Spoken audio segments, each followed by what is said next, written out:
"Marla, guess what?" Annie whispered near the front desk. "Please don't disturb me right now. I'm busy sorting out these files," Marla told her friend Annie, a nurse at the same hospital she worked in. "Are you sure?"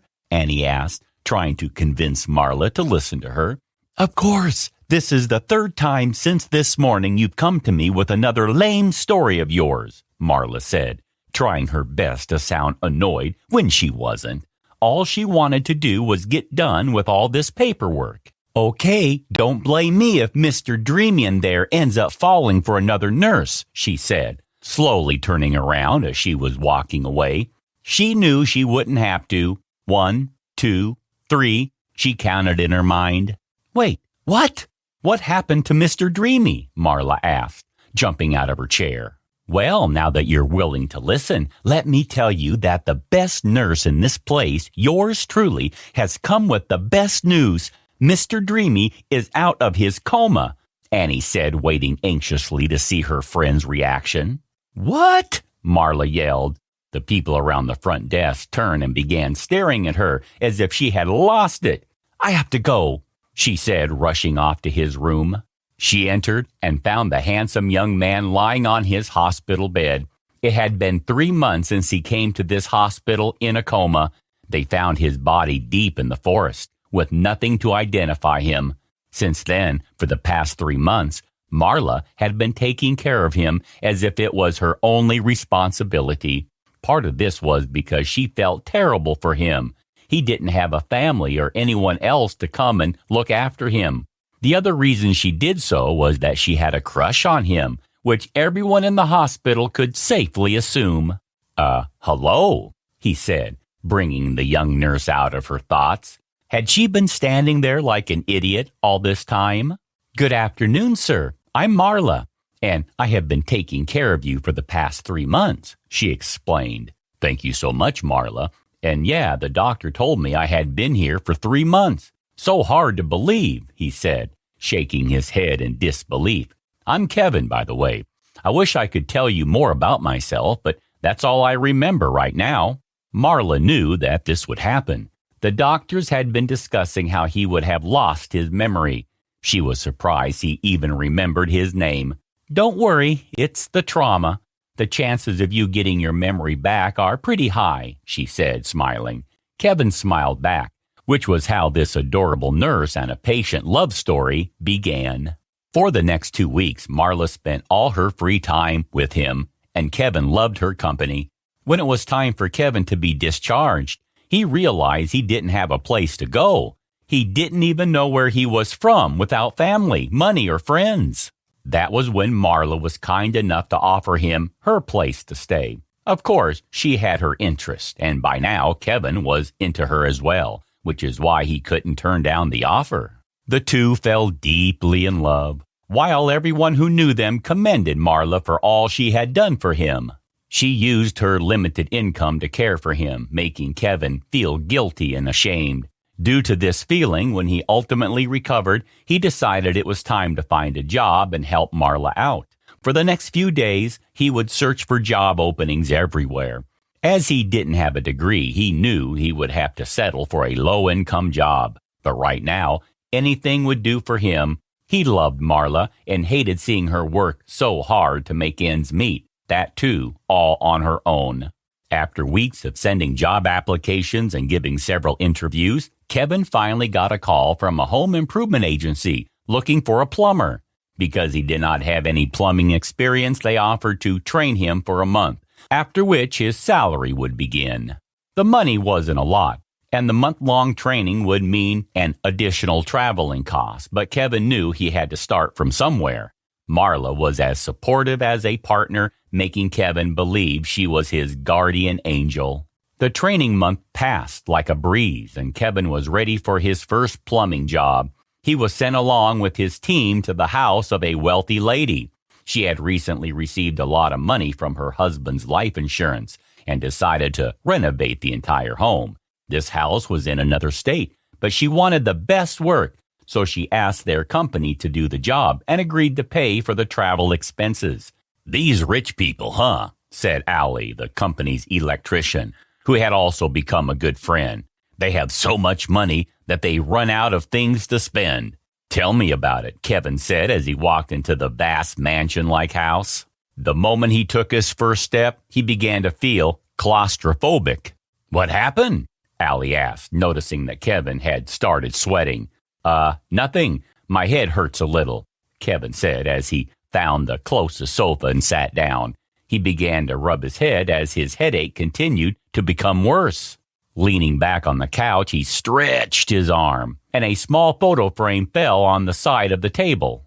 Be careful, Allie warned. If you break something, you'll have to spend all your pay making up for it. Kevin nodded and turned to pick the frame back up. The moment his eyes fell on the picture, he was in disbelief. There, in the photo, was a man who looked similar to Kevin. The only difference was how he dressed in his expensive Italian suit and watch, worth thousands of dollars. Kevin couldn't get a word out of his mouth. Did he have a twin in his past life that he could not remember? Allie noticed Kevin being lost in the picture and decided to intervene. They weren't going to get any work done at this rate. He walked over to Kevin, telling him to get to work, and snatched the frame out of his hand. And just like that, Allie froze as well. The room was silent, as neither of the two could utter a word. Eventually, their boss, the team leader, walked in. I swear, he began, sounding annoyed with the two friends, I can't leave you two alone for a moment. You're like a bunch of girls who gossip instead of getting to work. He walked over to the two of them, trying to make them snap out of it.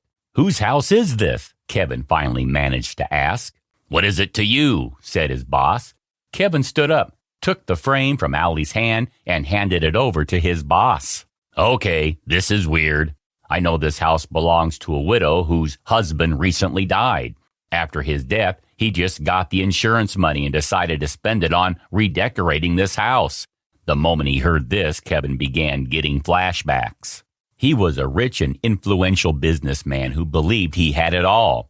He had a beautiful wife, a dream house, many cars, and a few established businesses he inherited from his parents. For a guy in his early 20s, he was doing pretty good. One day, he had just closed a deal with one of the country's most successful trucking companies for the transport of his good. This agreement would have increased his profits significantly, so he decided it was time to celebrate. He bought some champagne and flowers on his way back from work. When he got out of his car, he noticed that his bedroom light was on, so he decided to go and surprise his wife.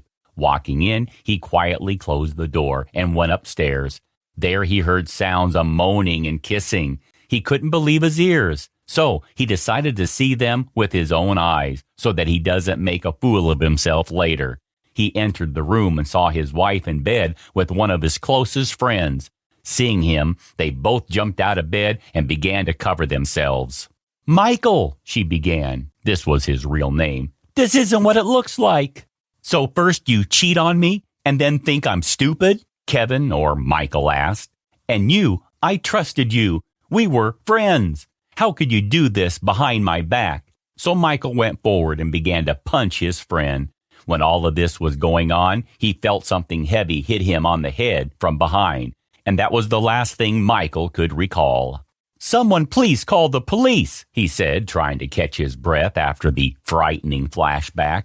This is precisely what they did. The police came, and as it turned out, Kevin was Michael. This house they had come to renovate was his, and neighbors told the police that they had seen the same friend of his come to this house a lot, especially after he assumed death.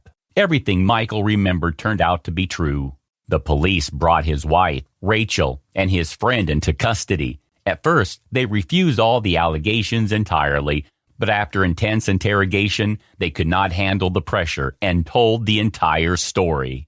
While Michael started punching his friend, Rachel decided that it was time to sort this issue out once and for all. She picked up a whiskey bottle they had on the bedroom table and hit it on the back of Michael's head. Michael fell to the ground, his head intensely bleeding. They thought he was dead. And why wouldn't they? He sure did look dead. They knew they had to do something, so they waited for it to become even darker and then decided to dispose of the body far away. Putting Michael in the car's boot, they drove and drove for hours, ensuring they crossed state lines. They dumped Michael's body inside the forest and went back. Once they got back, they realized that they had another big problem on their hands. They had forgotten about Michael's car, which was still in the driveway. The two took the car to the outskirts of town and set it on fire. The fire was so massive that police had assumed Michael had died in it. The two planned to live happily together, using Michael's money to get a good start. Luckily for Michael, his life wasn't over. It had only just begun. He divorced Rachel as soon as possible and took over his company again. The police arrested Rachel and her accomplice, while Michael got everything he owned back. He sold his house and bought a new one, wanting to have a fresh start with Marla, the love of his life, who had been with him when he had nothing. Her life was sad since childhood. She was born into a large family, fifth child. Her father was a heavy drinker. Her mother was always busy with her affairs or other children. She was very lonely. She felt no one needed her. The grief happened when Mary was 6 years old. Her father died. The times began terribly. They didn't have enough money all the time, but they had good people who brought food and clothes. Her mother fell into depression when Mary's father died. Mom's tantrums happened quite often, as well as nervous breakdowns. Her mother took her anger out on the children. She yelled at them constantly, sometimes even beat them. Her mother didn't love Mary and got hurt a lot, but she was the smallest and couldn't defend herself. She was punished for every wrongdoing. Mary was troubled with her mother for the bruises and for calling her names, insulting and humiliating her. Mary would sometimes close herself to her mother in the toilet and scratch the wall with a pen about her unbearable life. Mary's childhood was just like that. Mary moved to the 7th grade and met a girl named Bella as her class was new. Bella was a pariah. No one was friends with her, and all her classmates shunned her. But Mary decided to go against everyone. The class hated both girls. The break at school was a nightmare. Mary and Bella were throwing dirty rags at coated clothes with chalk. Bullying of girls became permanent at school, and Mary switched to homeschooling. She graduated with difficulty. Mary got her first job at 17. She was washing dishes in the dining room. She became a kitchen worker 6 months later, and then she got a job as a cook. Mary had been working for 2 years in the cafeteria, where the men who liked her often went. She met Adam there. Mary fell in love quickly, and they moved in together. Adam often went away on business trips, and Mary was very painfully separated. Adam went away on another business trip, and Mary couldn't get through to Adam all day, and the next morning a woman answered her phone and told her that Adam was asleep. Mary hung up on her, at which point the whole world collapsed. Her tears rolled down her cheeks. She didn't understand why Adam did this to her because she loved him so much. They were married together. After a while, Mary forgot about Adam. She often walked along the waterfront alone and thought of life.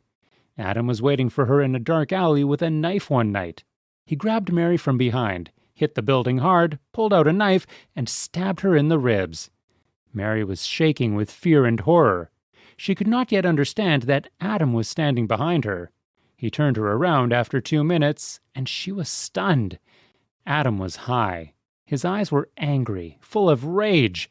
He grabbed Mary's hand, but did not remove the knife. He dragged her down to the road. His car was there and ordered me to go with him. Adam brought her to the apartment. Then they spent the night together, and by the morning, Adam had fallen asleep, and Mary had managed to escape. Mary avoided Adam and did not return his calls. She met another man in the dining room at the time, Jack. Jack came from out of town for work. They started seeing each other a lot. Jack would walk Mary home every night, and one night Adam was waiting for them outside the house. The men began to fight, and Mary ran home. Jack won the fight, and Adam left Mary alone. Jack asked Mary to marry them after 6 months, and she agreed. Their wedding was modest, with only relatives. Mary got pregnant 3 months later. Her pregnancy was difficult. She often lay in the hospital. Her child was born on time, but frail. He was often ill and developmentally challenging. The child became very sick when he was 1.5 years old. The doctors didn't think much of his illness. They said it was just a cough, prescribed him pills, and sent them home. The baby began to feel very bad. Mary called an ambulance 4 days later. The baby had a high fever. Unfortunately, the child died in the hospital 3 days later. It was pneumonia, which his weak body could not cope with. Mary had not spoken to anyone for 3 weeks. She prayed every day and cried, and Mary did not understand why her life punished her. Then Mary decided to divorce her husband 2 months later. She had no feelings for him. He came home one day not sober, and Mary decided to talk to him about the divorce.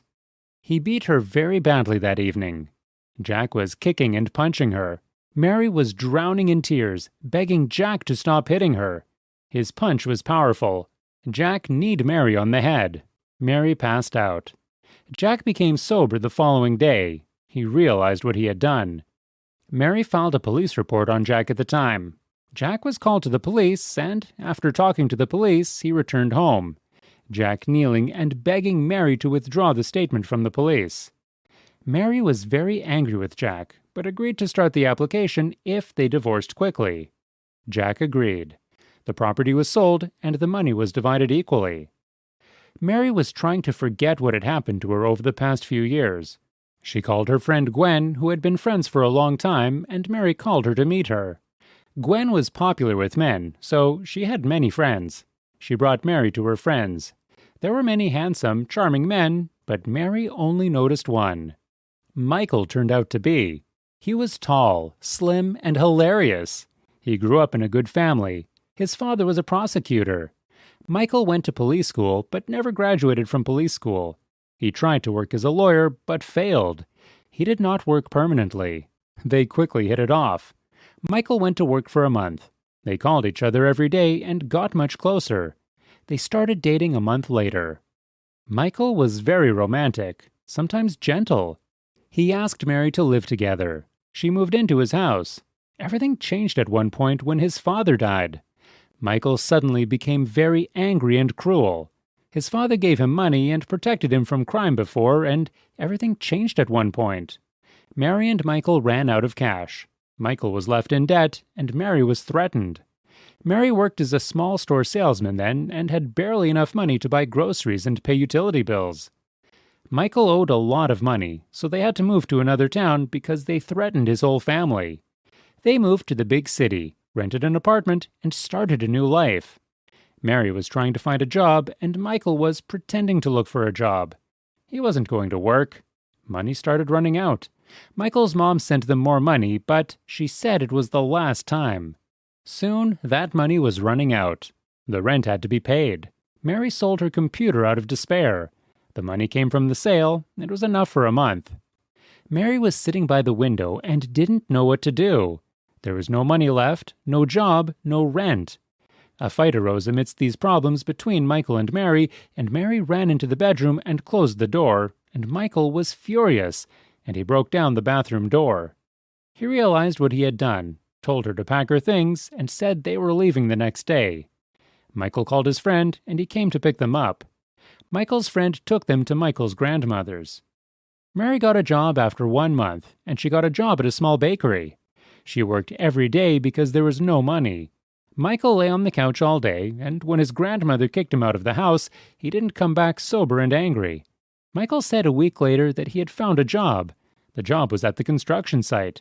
He left every day in the morning and returned in the evening. He promised that the money would be paid, but later, Michael didn't bring the money, even after 2 weeks. Mary had saved up money for that time to get a room. Michael took the money gladly and started looking for a place to live. They didn't move in. They kept living with Grandma. Mary started talking to Michael about renting. He seemed nervous, and she realized he was lying. He stole his grandmother's money, and it turns out he was drinking and living for a while. And then he started gambling and needed more money. Mary gave him the money to rent a place, and he lost it. Mary was desperate. She got involved with an alcoholic, gambler, and thief in the same person.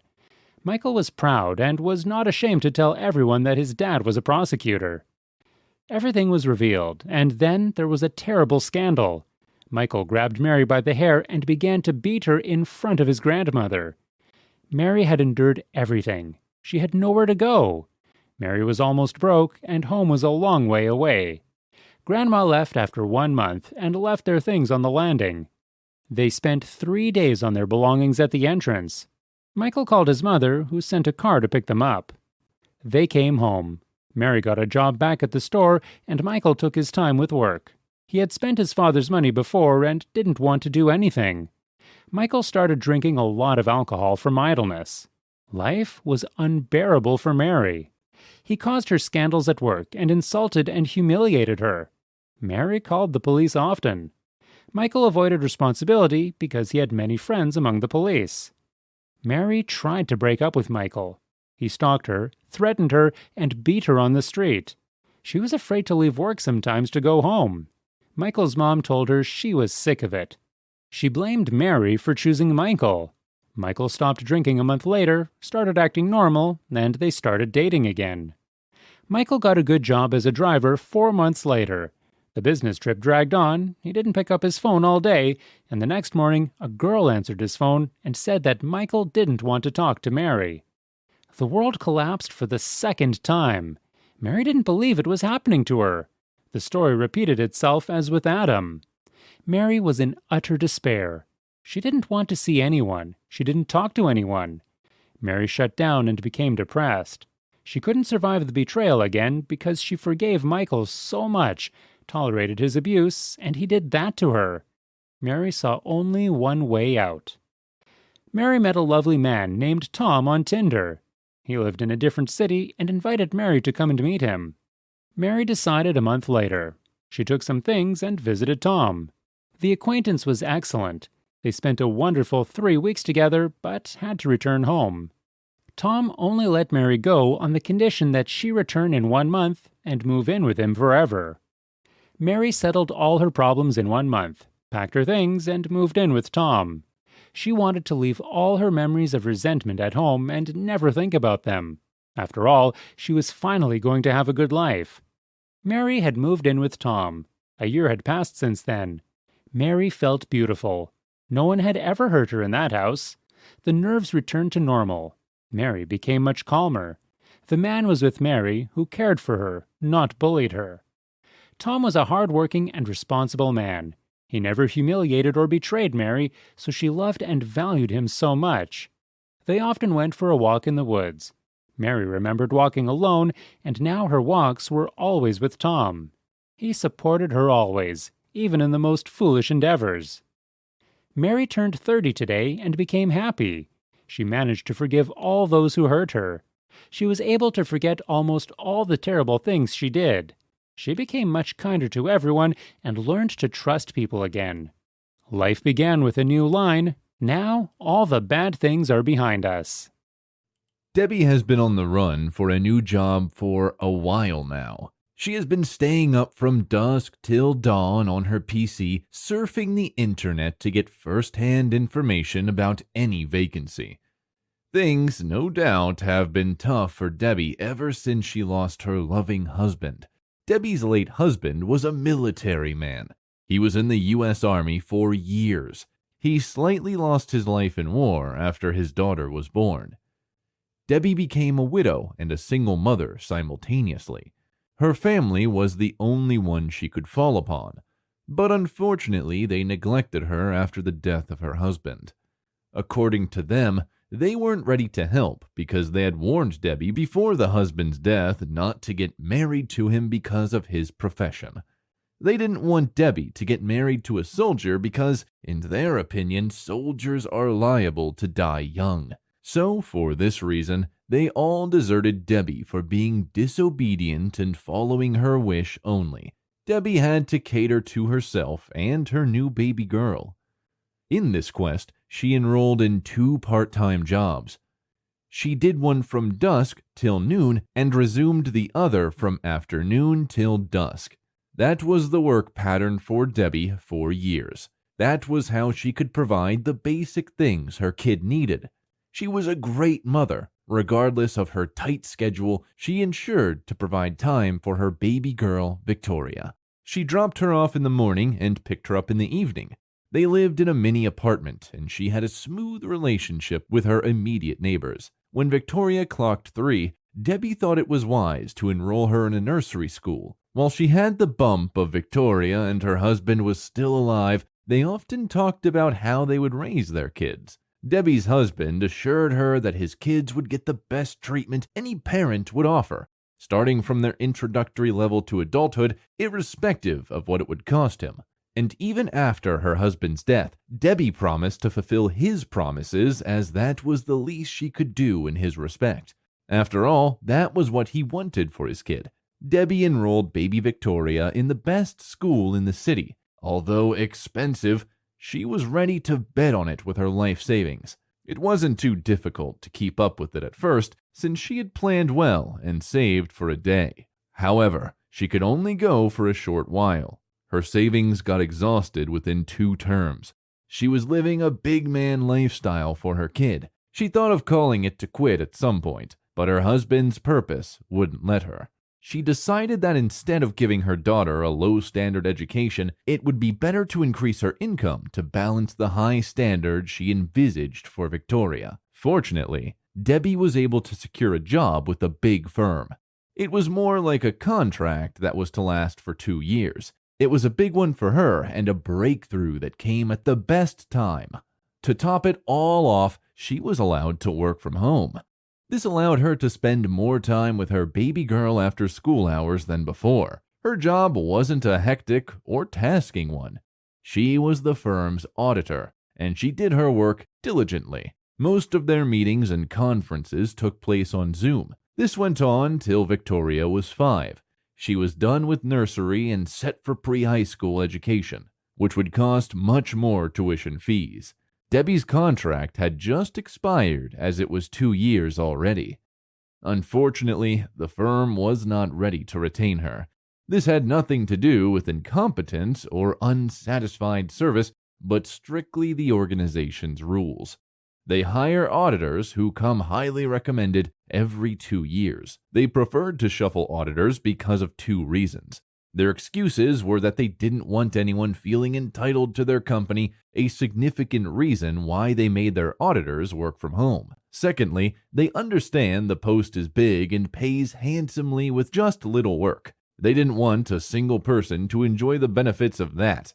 Hence, they instead shuffle among certified auditors. The reasons seemed lame to Debbie, but there was nothing she could do about it. They owned their company after all, and were free to do what they deemed best. Before the contract expired, Debbie was able to buy a car with the hope of paying up installments, since she had other things to sort. She was to pay on an agreed date until she could complete the payment and gain full car ownership. Meanwhile, failure to pay the money for each month in 3 consecutive months would result in losing the vehicle. She was back to job hunting. She was back in the labor market. She spoke with a friend who told her about a conceded vacancy at a profound company in town after months of intense job searching. The interview was restricted to recommendations.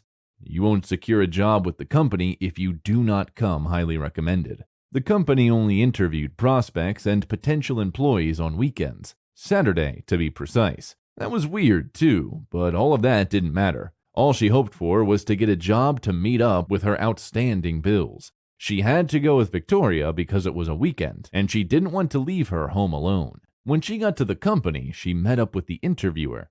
He looked well-suited and composed. He didn't bother questioning her about her personal life or why she had decided to bring her daughter to her interview. He asked professional questions only. Debbie ensured to give the best response to every statement. She was careful with her words, and she didn't want to be flawed to avoid excuses from the interview for not hiring her. The interviewer asked her why she thought she deserved the position. She went further to explain how she had been able to work with the big firm for 2 years with no negative remarks. The curious interviewer asked her, "If you were as good as you claimed, what was your name again?" "Miss Debbie, sir," she quickly chipped in. "Yes, Miss Debbie, if you were as good as you claimed, why did the previous organization you worked with sack you?" She smiled and managed to explain the nature of the work as it was based on a contract after a brief detailed explanation. The interviewer nodded in satisfaction. He looked impressed. However, he told Debbie he wished he could help, But the position vacant was not for an auditor, which was Debbie's specialization, and he was sorry that the company would not be able to employ her. Debbie tried convincing him to change his mind. She explained how desperate she needed the job. She pointed at Victoria, sitting innocently playing with toys. She promised to take some personal and virtual classes and even seminars to understand what she needed to do. She assumed she was going to work twice as much as she worked for her previous company. The interviewer told her he understood how Debbie felt more than Debbie had pointed out. He told her that his boss, the company's owner, had given them a stern warning not to hire or employ an amateur in a critical position. He said that he would try as much as possible to help Debbie by linking her up with his aunt, who owned a company that needed an auditor, and hopefully she would get the job. He told Debbie to drop her contact, and should there be a development, after informing his aunt if she agrees to fix up an appointment, he will put a call through to Debbie. Debbie thanked him for being thoughtful to help, for his compassion, even though he didn't know her from Adam. She called out to Victoria as they made their way out of the interviewer's office. The interviewer waved at Victoria, and she waved back with a bright smile. "What a beautiful kid," the interviewer commented.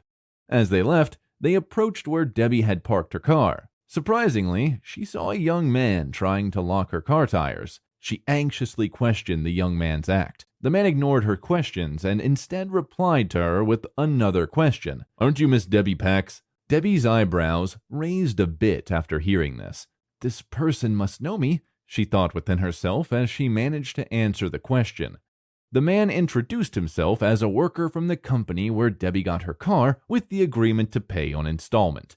He claimed that he had been directed to forelock the car, as Debbie had refused to pay her installment for 3 consecutive months, which was the company's rule that she signed and agreed to. Debbie tried pleading with the young man, but he explained that his hands were tied as he was only deployed for a purpose he had to do. While at that, Victoria sighted a wallet that was some meters away. She tapped her mom to inform her, but Debbie was engrossed in what the young man was doing to his car and didn't concentrate on Victoria.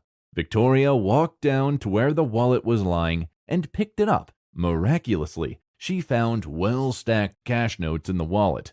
She took it and ran back to her mom to show her what she had just seen. The young man had left. Debbie was shocked at the money Victoria had found in the wallet. She counted it, and it was around $5,000. Victoria asked if that was enough to repossess her car, and she answered yes. Victoria advised that she pay them and get her car back. Debbie, however, lectured that taking someone else's property, regardless of how big or small, shouldn't be taken without the person's consent. She assured me that she would not touch the money but return to the company she had just left. Turning back, she found a small piece of paper in the wallet conveying the address and phone number of the wallet's owner. She concluded to call the number and afterward locate the address. She spoke with the man who directed her to the address in the wallet. Debbie headed to the place with Victoria. On getting there, they met a man who seemed to be in his middle 40s. Debbie asked if he was the one he was talking to over the phone, and he confirmed it. While Debbie was about to explain how her young girl came across the wallet, the man cut her short, introducing himself to her. In his words, he said, "My name is Dan Rock. I am the CEO of the popular The Rock Group of companies." Debbie was wowed. She had always heard about the brand, but never knew what the CEO looked like. At this point, her attention had grown and her curiosity to 100%. Dan Rock continued, "Every year, I do a social experiment, and this is what I do. I dropped my wallet, stacked up with cash in my wallet with an address to reach when eventually found. I have been doing this for the past 15 years, and I'm glad to tell you that you are the first person to call me." At this moment, Debbie was lost for words. All that came out of her mouth were repeated wows as she tried to comprehend the revelation. Dan Rock told Debbie that she had made him believe that there are still great and honest people on Earth. He said to her that the money in the wallet belonged to her, and that wasn't all. He told her the house they were in, which he added in the address in the wallet, was one of his houses, and if Debbie loved it, the house would become hers henceforth. Debbie couldn't believe her ears. She thought it was all a prank and cautioned Dan Rock to stop pulling her leg. But Dan Rock couldn't be more serious, as he told her he was serious. Victoria jumped and hugged Dan Rock as she appreciated him and told him they loved the house. Debbie was teary at this point, and she thanked Dan Rock continuously, as she still found it hard to comprehend what had just happened. Dan Rock instead expressed his gratitude to Debbie for being honest and not being like the rest. He left afterward. While Debbie and Victoria were still thanking God for the marvelous thing he had just done, a strange call came in. It was the interviewer. He called to inform Debbie that he had spoken with his aunt and she would love to meet her. They fixed an appointment for the following week. Debbie was able to secure the job. She repossessed her car alongside, and she was able to enroll her daughter in the school of her choice. Indeed, honesty pays more than wages. It is not something we prepare for because you don't know when it will pave the way for you. The best thing is to learn to be honest naturally and not pretend to be honest. Our honesty can also be tested, just like Debbie's case. The wallet came when she needed help with her car. What could be more tempting? Many would mistake that for God's blessings. Honesty is a great virtue, and everyone should have it. It has a significant role in changing our world and making it more habitable. The question now is, will you be honest like Debbie? You should. It will help our planet. There is a famous saying that says respect is reciprocal. How you treat others is how you will be treated in the long run.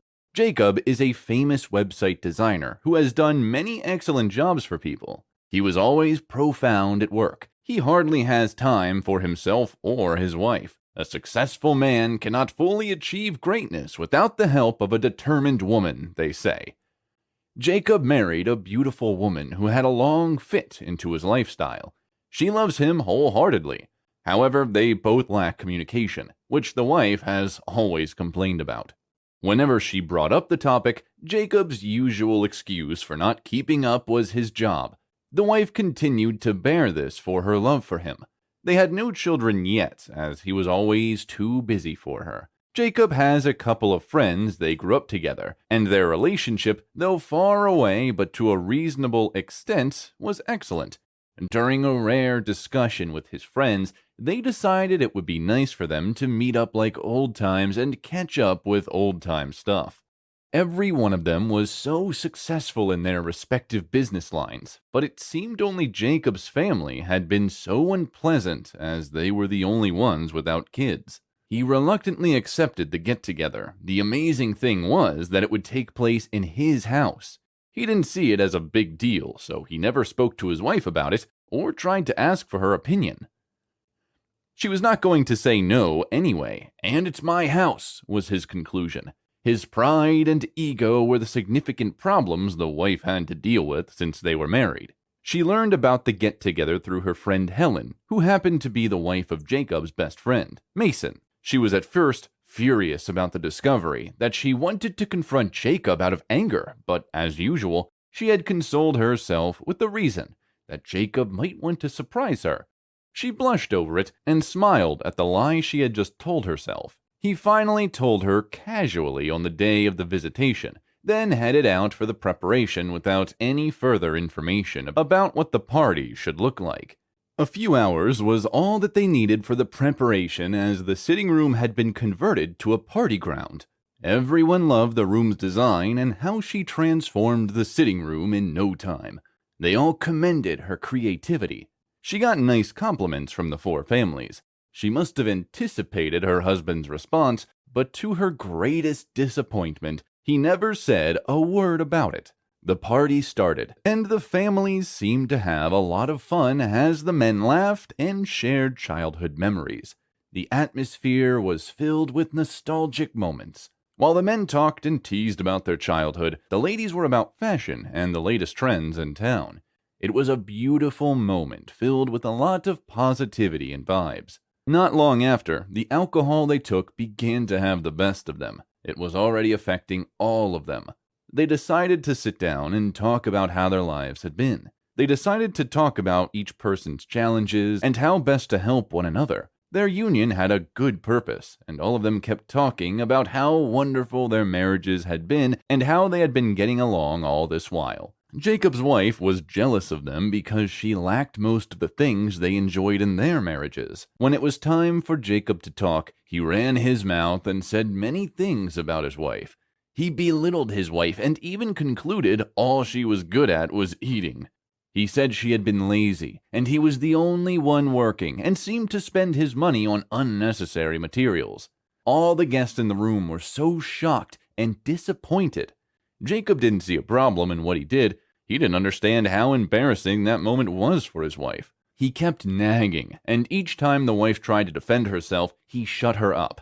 His friends could not take it anymore, believing he needed to apologize instantly. He bluntly disagreed with them as his ego got the best of him. Mason's wife was the first to get off the party as she instructed her husband to follow her immediately. The other guys stood up with their families angrily and left. Mason, who was also on his feet, told Jacob he would regret being disrespectful to his wife soon. He apologized to Jacob's wife on behalf of Jacob and left with disappointment. Jacob was left with his wife. He still failed to acknowledge the fact that he embarrassed her. The wife could not hold back her tears as she ran into her room. Jacob, who didn't see anything wrong with what he said, kept sipping his alcohol and watching his favorite news channel. After all, he had the right to express himself. The wife wept profusely as she remembered everything she had put in place for the success of the get-together and how everything eventually ended, least expectedly. Many thoughts came flowing into her head, and she realized it was time for her to act. She was not going to take it anymore. She wiped her tears and got back angrily to confront Jacob. She had never confronted or challenged Jacob's authority before that moment. Jacob was astonished about his wife's uproar. Jacob slapped her twice and shut her up. The situation became very intense. Jacob's wife was a school teacher before she married Jacob. She wouldn't have agreed to marry him if she had noticed something like this when they were courting. She had her life back then. She had to quit her job after they married, as Jacob had instructed her to do. She still found it challenging to understand what she had done to deserve the ill treatment from her husband. How could he insult her like that in front of his friends? She busted into another round of tears, and even out of frustration, she just wanted to disappear from everyone. Jacob entered the room some minutes later. He jumped onto the bed and told her good night with no apologies whatsoever. She felt like killing him and then running away. She has never felt this way. All she has always done was love him and always do her best to bring out his best. Something rare to believe was the love she had for him. It was more robust than the ocean wave, but he kept hurting her pride and always saw her as nothing. She had always considered her husband's choice in every decision. She concluded all of those things have to stop regardless of what the outcome might be.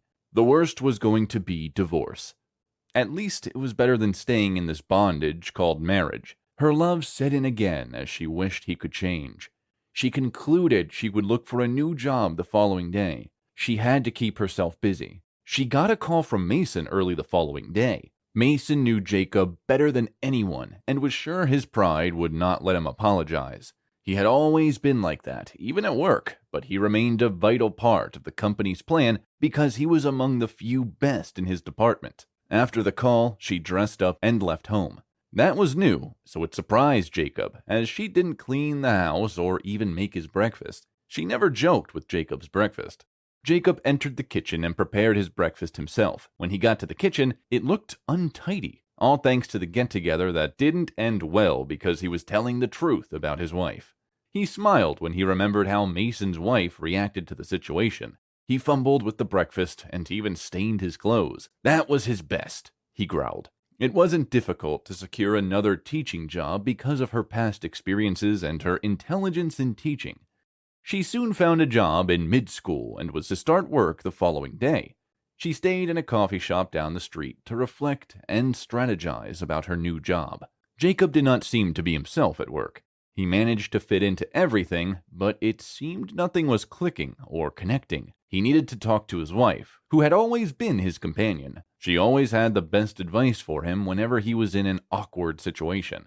His time at work was eventually over, and he still felt uneasy. When he got home, everything remained as it was. He turned his face in anger. He didn't care if she was still angry. She has to give him a reason for not cleaning the house. She only had one job after all. He realized she was not even back yet from wherever she had gone.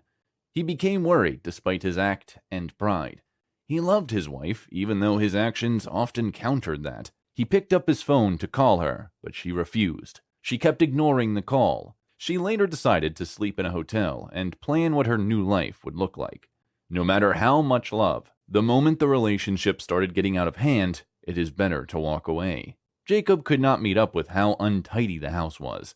He decided to clean up while waiting for his wife to return, with a genuine excuse for abandoning her daily duty. Cleaning the house was one of the most stressful jobs ever. He washed the dishes and cleaned up. By the time he was done, the time was far gone. It was beginning to dawn on him that his wife was not coming back home that night. She was not even a night crawler. He began to have different thoughts in his head. He began to ask several rhetorical questions and kept soliloquizing as he picked up his phone to call his best friend, Mason. He explained the situation of things to him. Mason just replied, "Okay," and ended the call on Jacob. Jacob figured out he was still angry due to the previous day's outburst.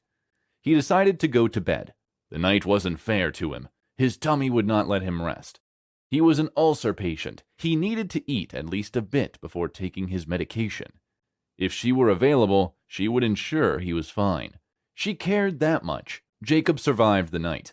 The following morning, he drove as fast as possible to the hospital to get treated. After 2 weeks, Jacob's wife was still nowhere to be found. He had looked around for her, and none of his friends were ready to help him. He lost focus at work and asked to take a break. His life became miserable in the space of weeks. Indeed, when you lose a good woman, you regret your actions. Jacob realized his mistakes and knew he had lost a jewel. He wished for another opportunity to apologize. When he was narrating how miserable his life had been in the short space of his wife's absence, he didn't know when he started crying. He could not even think of finding another woman. She was the best for him. Mason has been communicating with Jacob's wife since she left home, knowing her whereabouts. He had been paying for her hotel bills. He waited so long for the day Jacob returned to his senses. His friend's secret confession moved him. He told the wife about it and thought it was time for her to return home as Jacob learned his lessons. She initially insisted, but after constant pleas from Mason, she reluctantly accepted going back home. Mason and his wife have been good to her ever since that night. It was Mason's idea for her to leave the house in order to teach Jacob a lesson. When she knocked at the door, she was surprised to see Jacob had grown so unkempt. It was only 3 weeks, but he looked so wasted. He seemed to be doing more drinking than eating and sleeping. She blamed herself for leaving him like that, but she figured out the space was needed so he could learn his lesson. Jacob could not hide his surprise. He jumped at her like a baby and kissed her. She was so excited by his move. He instantly went down on his knees to apologize. He even made a vow never to do something like that again, as he realized how important and how impactful she had been to his life. She hinted about her new job, and Jacob was excellent with that. She continued her work, and they both agreed it was high time they had kids. She taught him something great. You can't treat someone like a pinch of salt and expect to be carried like a bag of rice. Indeed, respect is reciprocal, no matter a man's status or position. He has no reason to disrespect or belittle a woman, especially his wife. Jacob was lucky his wife decided to give him a second chance. Not everyone will be as fortunate as Jacob. This is why you must start treating your woman with respect, beginning from this moment. I repeat once again, Miss Logan has looked around the class. It's not even a misdemeanor, it's a crime. Stealing money from a teacher is a disgrace to the whole school. We'll have to search every student. Mr. Andrews, the head of security, walked up to the first desk, and the students dutifully took out their bags. And you look at the cow. Well, Stone has a shorter, a voice from the bottom desks. She is poor and starving. She needs money. The spotted girl took the money, I'm telling you. When Andrews came to Emma, she also calmly put her battered backpack because she had nothing to fear and was used to insults. The man opened the bag, groped for a moment with his hand, and suddenly cried out.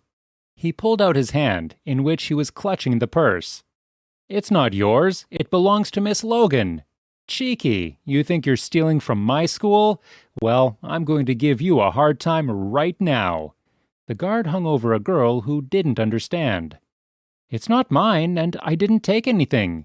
It's a mistake, a mistake." Emma trembled. She didn't take that wallet. How it could have happened, she didn't understand. "There's our thief! Shame on you! Thief! Come here, thief!" the teacher almost screamed. Poor Emma didn't understand anything. She dutifully approached Miss Logan, who wouldn't stop screaming. And when the girl looked at her classmates, she saw that several girls were almost laughing. They had bullied her before, but that was the last straw. They framed her, and she would never prove anything. These girls purposely stole money from the teacher and planted on her to shame and humiliate her. It was the end. Emma didn't understand why she was so hated. She just stood there, swallowing tears, thinking about how she wanted to disappear so that no one would ever hurt her or yell at her again. And these girls were pointing their fingers at her and laughing. Emma Stone got used to humiliation and challenging life. The girl's mother died when the baby was not even 5 years old, and her father left the family earlier. The girl was raised by her grandmother, who was always ill.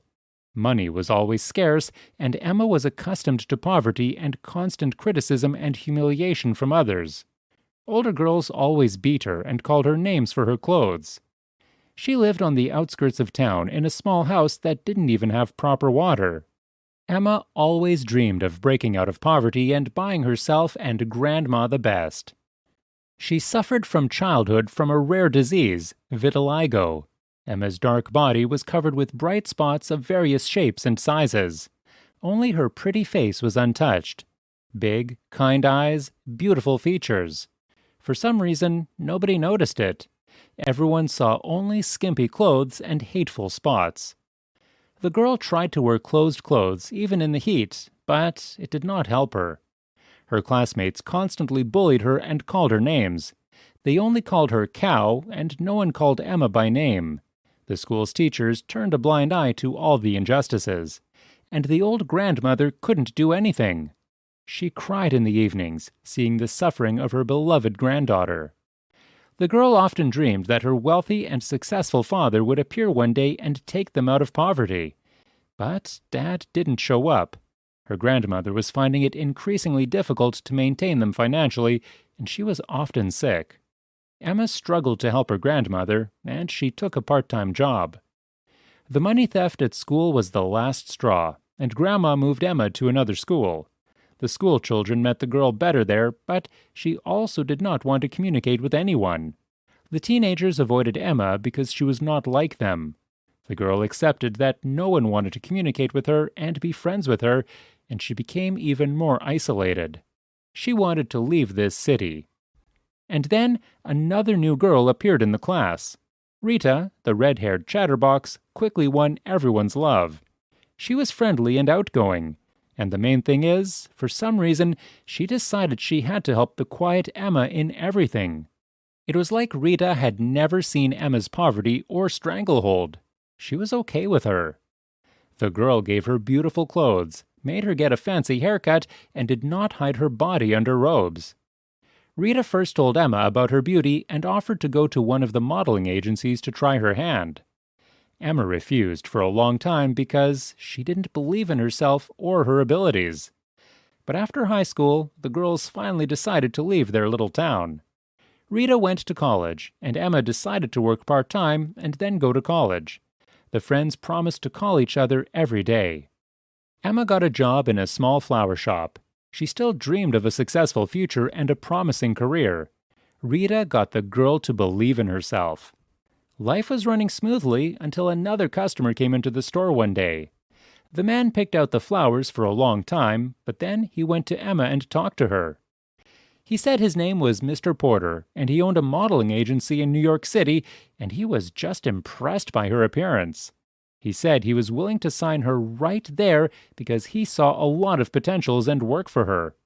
And her peculiarity, the girl was wearing a t-shirt and there were spots on her hands, would become her chip. Just imagine, dear, the man smiled sweetly to the girl, all the world podiums will be conquered. You are so beautiful. Contracts will fall on you. You will become rich and will not sit in this God-forsaken place. Such a face should see the whole world. Emma was surprised. She didn't know what to do. She said she needed to consult with her friend, but Mr. Porter was insistent and said that the time to agree was now. The girl asked for a chance to think for at least a few days. She understood that this could be her opportunity, because Rita always talked about her place in modeling with such a beautiful face and figure. She called her friend. Rita freaked out and asked Emma not to go anywhere because the man could be a con artist. But Emma already believed him and had a chance to change her life. Rita begged the girl not to do anything stupid, but Emma just hung up. She made her own decision for the first time, and she was very proud of it. She was a little embarrassed in front of her friend, but the girl decided to make it up to her later when wealth and success became apparent. And then she agreed to go with this man, although she did not know him. She believed that the new world of the big city could give her wealth and glory. She wanted to make her grandmother's life happy and carefree. When they came to New York, he put a girl up in a small apartment on the outskirts of town and sometimes took her to some weird auditions. Then, Mr. Porter started talking about how she needed money to do a good job and had to borrow it from someone. Then he said the apartment had to be paid for, and she would have to do questionable advertising. Porter was rude to her. He could be gone for days, leaving the poor girl practically without food. She had no one to turn to, so he took her phone away. Emma was afraid of a man. He could intimidate and crush them psychologically. Emma realized the man had deceived her and taken advantage of her naivety. The girl worked hard, but hardly saw the money she earned. Mr. Porter kept reminding her they had a contract that gave him most of the profits. Emma signed it there in her little town. She didn't read the papers, trusting Porter's words. The girl had to take any job. Porter was in control and wouldn't let Emma keep the money. He began to humiliate and intimidate her. And Porter started drinking and getting handsy. Emma was on the verge of desperation. The last straw was that he wouldn't let her go to Grandma. The girl called about the house neighbors and found that Grandma was very ill, but Porter forbade her to go, again recalling the contract. It helped the girl in this situation that the same day the hateful man was hit by a car. Porter got drunk and crossed the road in the wrong place. The universe took pity on the poor girl. Their home number was clogged in his cell phone as an emergency, so Emma discovered that Porter was in a coma. She came to the hospital, where she guessed the man was her uncle. The nurse gave him his belongings, including a purse with money. The girl took them without hesitation and went to her grandmother's. She was with Grandma for a couple of days, then died quietly in her sleep. The girl was inconsolable. She blamed herself for everything and didn't know how to go on. She had nowhere to go but to stay in their poor house. She didn't even know who owned that apartment in New York and didn't want to go back there. And then she got a call from her cell phone, which they gave away along with Porter's things. "Hello, Emma," Rita's quiet voice sounded.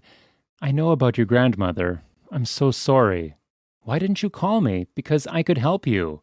Where have you gone? I was so looking forward to your call. I will come tomorrow and we will discuss and decide." Rita came. She helped organize the funeral, and then Emma told her about all her misadventures. Rita was shocked. She blamed herself for not being able to hold Emma.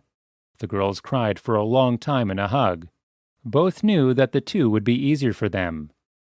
The girls returned to New York to Emma's apartment. When the girl turned on the answering machine on her phone, she heard that Porter had died. Emma was ashamed, but she felt relieved. Now she was free. Leaving this little apartment, Emma looked at herself in the hall mirror. Her face was slipping, and the spots were more visible against a background of stress, but there was hope for the best in her eyes. The girl promised herself that now she would start a new happy life for her and Grandma. It's been a couple of months.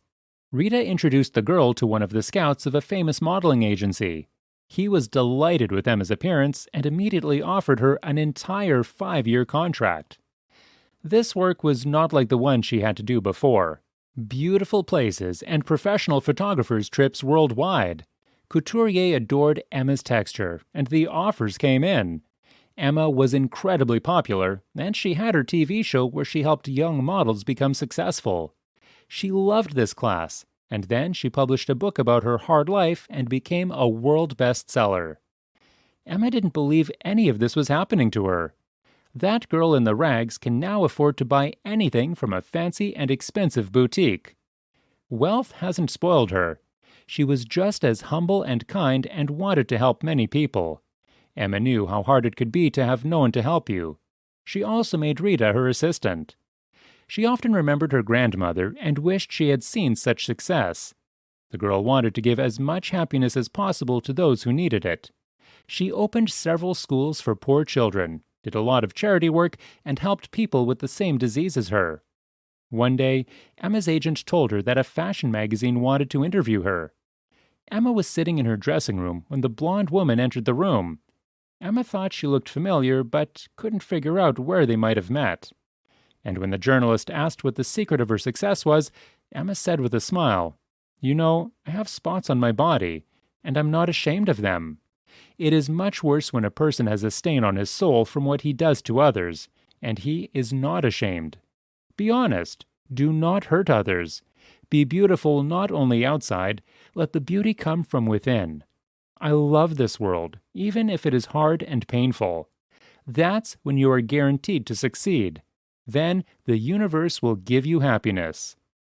The journalist looked away and whispered, "Forgive me. Forgive us all." It turns out that one of the girls once framed poor Emma by planting her teacher's wallet. And now the girl was very ashamed and realized they could have ruined poor Emma's life for good. And Emma forgave them.